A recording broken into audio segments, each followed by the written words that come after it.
जय दुर्गे माँ। आज हम दुर्गा सप्तशती पाठ के देवी कवच का पाठ करने जा रहे हैं।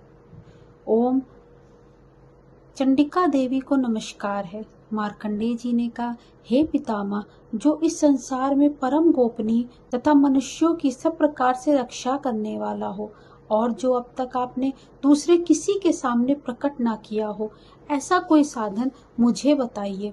ब्रह्मा जी बोले, हे ब्राह्मण, ऐसा साधन तो एक देवी जी का कवच ही है जो परम गोपनीय है और पवित्र तथा संपूर्ण प्राणियों का उपकार करने वाला है। महामुनि, उसे श्रवण करो। देवी जी की 9 मूर्तियों के नाम हैं जिन्हें 9 दुर्गा कहते हैं। उनके पृथक पृथक नाम बतलाए जा रहे हैं। प्रथम नाम शैलपुत्री, दूसरी ब्रह्मचारिणी है, तीसरा स्वरूप चंद्रघंटा, तो चौथी कुष्मांडा देवी है। 5वीं दुर्गा का नाम स्कंद माता है। देवी के छठे रूप को कात्यायनी कहते हैं। 7वीं कालरात्रि है तथा 8वां स्वरूप महागौरी के नाम से प्रसिद्ध है। 9वीं दुर्गा का नाम सिद्धिदात्री है। ये सब नाम सर्वज्ञ महात्मा वेद भगवान के द्वारा ही प्रतिपादित हुए हैं। जो मनुष्य अग्नि में जल रहा हो, रणभूमि में शत्रुओं से घिर गया हो, विषम संकट में फंस गया हो तथा इस प्रकार भय से आतुर होकर जो भगवती दुर्गा की शरण में प्राप्त हुए हों, उनका कभी कोई अमंगल नहीं होता। युद्ध के समय संकट में पड़ने पर भी उनके ऊपर कोई विपत्ति नहीं दिखाई देती। उन्हें शोक, दुख और भय की प्राप्ति नहीं होती। जिन्होंने भक्ति पूर्वक देवी का स्मरण किया है, उनका निश्चय ही अभ्युदय होता है। हे देवेश्वरी, जो तुम्हारा चिंतन करते हैं, उनकी तुम निसंदेह रक्षा करती हो। चामुंडा देवी प्रेत पर आरूढ़ होती हैं, बाराही भैंसे पर सवारी करती हैं, ऐन्द्रिय का वाहन ऐरावत हाथी है। वैष्णवी देवी गरुड़ पर ही आसन जमाती हैं। माहेश्वरी वृषभ पर आरूढ़ होती हैं। कौमारी का वाहन मयूर है। भगवान विष्णु की प्रियतमा लक्ष्मी देवी कमल के आसन पर विराजमान है और हाथों में कमल धारण किए हुए हैं। वृषभ पर आरूढ़ ईश्वरी देवी ने श्वेत रूप धारण कर रखा है। ब्राह्मी देवी हंस पर बैठी हुई हैं और सब प्रकार के आभूषणों से विभूषित हैं। इस प्रकार ये सभी माताएं सब प्रकार की योग शक्तियों से संपन्न हैं।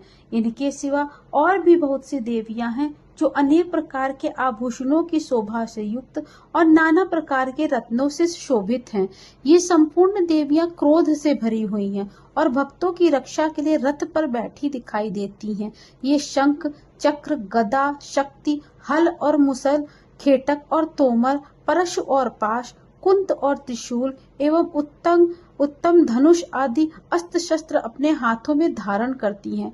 दैत्यों के शरीर का नाश करना, भक्तों को अभय दान देना और देवताओं का कल्याण करना, यही उनके शस्त्र धारण का उद्देश्य है।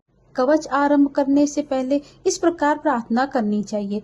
हे महान रौद्र रूप, अत्यंत घोर पराक्रम, महान बल और महान उत्साह वाली देवी, तुम महान भय का नाश करने वाली हो। आपको नमस्कार है। आपकी ओर देखना भी कठिन है। शत्रुओं का भय बढ़ाने वाली जगदम्बिके, मेरी रक्षा करो। पूर्व दिशा में ऐन्द्री देवी मेरी रक्षा करें। अग्निकोण में अग्नि शक्ति, दक्षिण दिशा में वाराही और नैऋत्य कोण में खड्ग धारिणी मेरी रक्षा करें। पश्चिम दिशा में वारुणी और वायव्य कोण में मृग पर सवारी करने वाली देवी मेरी रक्षा करें। उत्तर दिशा में कौमारी और ईशान कोण में शूल धारिणी देवी मेरी रक्षा करें। ब्रह्माणी मेरे ऊपर की ओर से रक्षा करें और वैष्णवी देवी नीचे की ओर से मेरी रक्षा करें। इसी प्रकार शव को अपना वाहन बनाने वाली चामुंडा देवी 10 दिशाओं में मेरी रक्षा करें। जया मेरे आगे से और विजया मेरे पीछे की ओर से रक्षा करें। वाम भाग में अजिता और दक्षिण भाग में अपराजिता देवी मेरी रक्षा करें। उद्योतनी मेरी शिखा की रक्षा करें। उमा मेरे मस्तक पर विराज होकर रक्षा करें। ललाट में मालाधारी रक्षा करें और यशस्विनी देवी मेरे भौहों की रक्षा करें। भौहों के मध्य भाग में त्रिनेत्रा और नथनों की यम घंटा देवी रक्षा करें। दोनों नेत्रों के मध्य भाग में शंखिनी और कानों में द्वारवासिनी रक्षा करें। कालिका देवी कपोलों की तथा भगवती शांकरी कानों के मूल भाग की रक्षा करें। नासिका में सुगंधा और ऊपर के ओठ में चर्चिका देवी मेरी रक्षा करें। नीचे के ओठ में अमृत कला और जिह्वा में सरस्वती देवी मेरी रक्षा करें। कौमारी मेरे दांतों की और चंडिका मेरे कंठ प्रदेश की रक्षा करें। चित्त घंटा मेरे गले के घाटी की और महामाया तालु में रहकर मेरी रक्षा करें। कामाक्षी मेरी ठोड़ी की और सर्वमंगला मेरी वाणी की रक्षा करें। भद्रकाली ग्रीवा में तथा धनुर्धरी पृष्ठवंश में धारण होकर मेरी रक्षा करें। कंठ के बाहरी भाग में नीलग्रीवा और कंठ की नली में नलकुबरी मेरी रक्षा करें। दोनों कंधों की खंगनी और मेरी दोनों भुजाओं की वज्रधारणी रक्षा करें। दोनों हाथों में दंडनी और अंगुलियों की अंबिका देवी रक्षा करें। हे शूलेश्वरी, आप मेरे नखों की रक्षा करें। हे कुलेश्वरी, आप मेरे पेट की रक्षा करें। महादेवी, दोनों स्तनों की और शोक विनाशिनी मेरे मन की रक्षा करें। ललिता देवी मेरे हृदय में विराजें तथा शूल धारणी मेरे उदर की रक्षा करें। मेरी नाभि की कामनी तथा गुह्य भाग की गुहेश्वरी देवी रक्षा करें।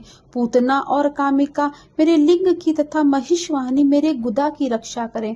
भगवती कटिभाग में और विंध्यवासिनी मेरे घुटनों की रक्षा करें। संपूर्ण कामनाओं को देने वाली महाबली देवी मेरी दोनों पिंडलियों की रक्षा करें।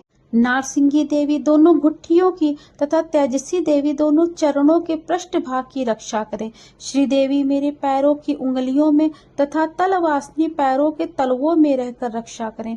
अपनी दाढ़ों के कारण भयंकर दिखाई देने वाली दष्टाम कराली देवी नखों की तथा ऊर्ध्वकेशनी देवी मेरे केशों की रक्षा करें। मेरे रोम के छिद्रों की कौबेरी तथा त्वचा की बागेश्वरी देवी रक्षा करें।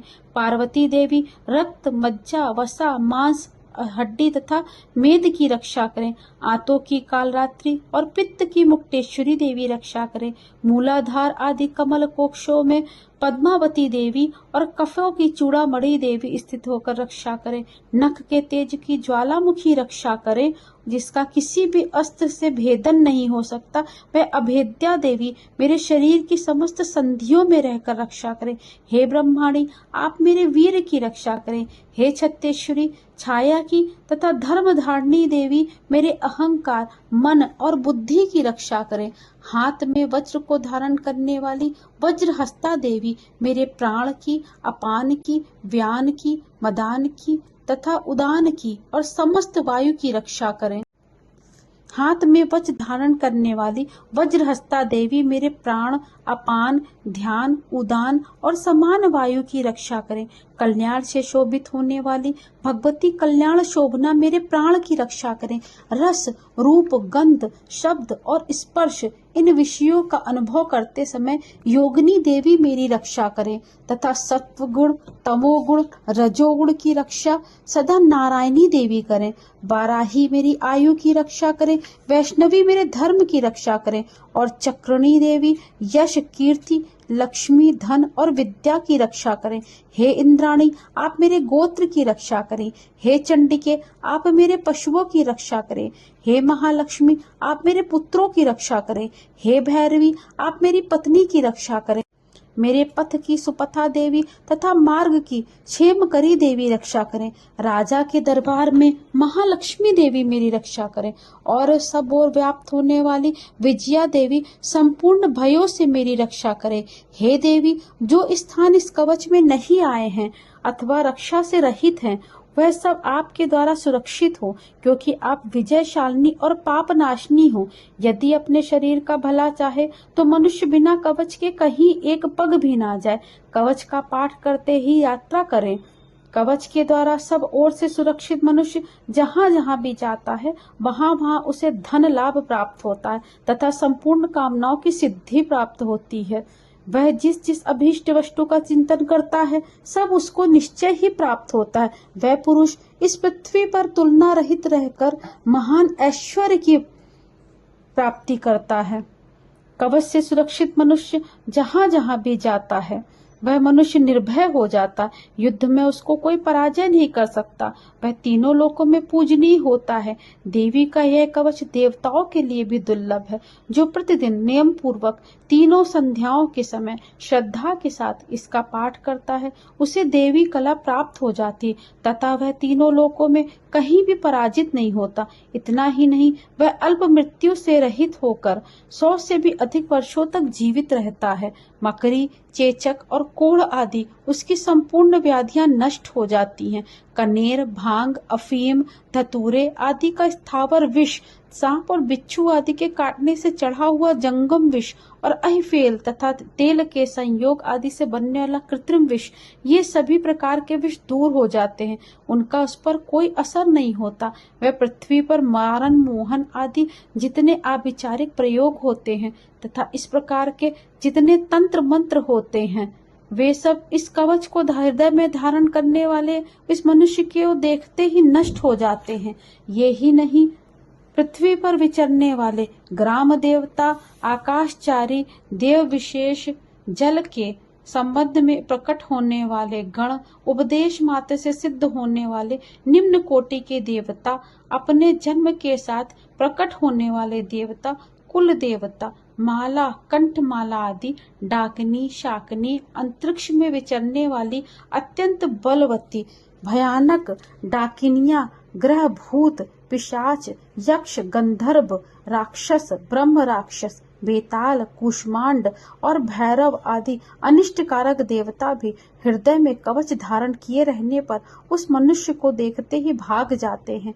कवचधारी पुरुष को राजा से सम्मान वृद्धि प्राप्त होती है। यह कवच मनुष्य के तेज की वृद्धि करने वाला और उत्तम है। कवच का पाठ करने वाला मनुष्य अपनी कीर्ति से विभूषित भूतल पर अपने सुयश के साथ साथ वृद्धि को प्राप्त करता है। जो पहले कवच का पाठ करके उसके बाद सब सती चंडी का पाठ करता है, उसकी जब तक वन, पर्वत और काननों सहित यह पृथ्वी टिकी रहती है, तब तक यहाँ पुत्र, पौत्र आदि संतान परंपरा बनी रहती है। फिर देह का अंत होने पर वह पुरुष भगवती महामाया के प्रसाद से उस नित्य परम पद को प्राप्त होता है, जो देवताओं के लिए भी दुर्लभ। ओम इति देव्या अर्गला श्रोत्रम संपूर्णम। बोलो दुर्गा मैया की जय हो।